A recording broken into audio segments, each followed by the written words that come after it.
So yeah, I've got some questions queued up. Keep them coming in the chat. Thanks for being here. Thanks for submitting your questions. It's always fun to kind of look through them, but we're going to kick it off with Genuinely Foo's question. It says, Charlie Munger is known for saying, get to 100K ASAP. My wife and I are 28 and have over 200K invested. Nice. That's across a 401k, a Roth IRA, HSA, and brokerage accounts. Would this grow quicker if it was in only one account? Man, it's so funny. I get this question a lot, and people think that because I have different accounts, those different accounts might grow at different speeds. Now, look, if you're going to get like super academic, yes, there are tax implications on some accounts, and those tax implications can create what's called tax drag that will impact your rate of return. But let's zoom out from that for a second. If I have 5 different accounts, and in those 5 different accounts, I buy the S&P 500 low-cost index fund, guess what? All 5 of those accounts are going to perform the same way. They're all going to have the exact same performance. The account is just strictly the vehicle that holds the investments that are growing my dollars. But I do think that Genuinely Foo's has an interesting question. A lot of people see this.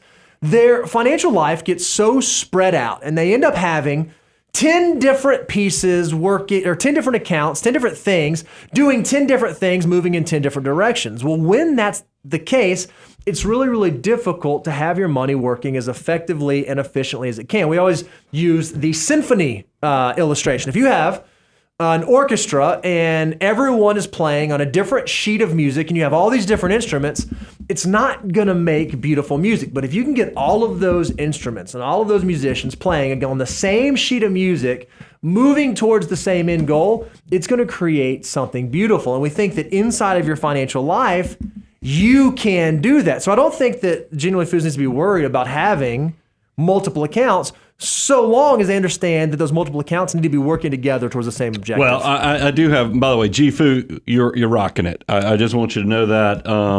But let's talk about, because your behaviors change as your life kind of grows and blossoms into more complexity and more exciting abundance.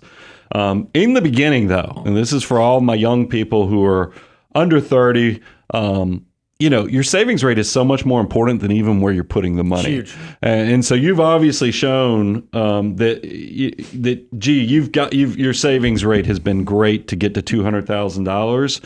But I still recommend for somebody, even because you have a complexity, you have multiple accounts, and you're trying to figure out how do you maximize this. And I love Bo's example with the S&P, but there's nothing wrong with you in the beginning trying to choose an index target retirement fund. And the reason I say index target retirement fund is because the index funds are so much cheaper, but it lets you just make 2 decisions.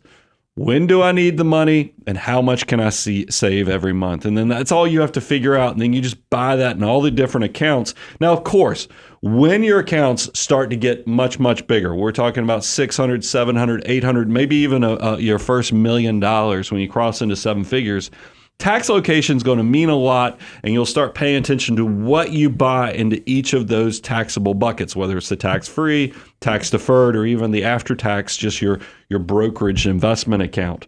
But in the beginning, let's focus on the behavior. Your savings rate is so much more important than the investments. We want to keep it as simple as possible.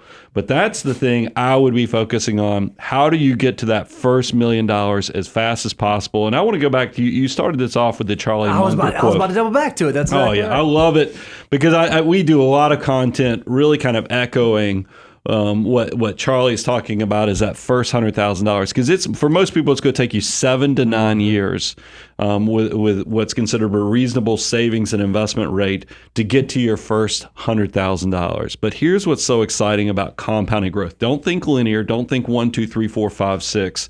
Think about it in terms of exponential growth, because the same 7 to 9 years that it takes to get to your first $100,000 is going to be the same period of time that your $500,000 is going to turn into $1 million. That's right. You're going to get 5 times the growth just because the money is going to, your army of dollar bills is going to be working harder than you can with your back, your brain, and even your hands. So make sure you're maximizing the opportunity. Let your money actually start working for you. get to work, always be buying.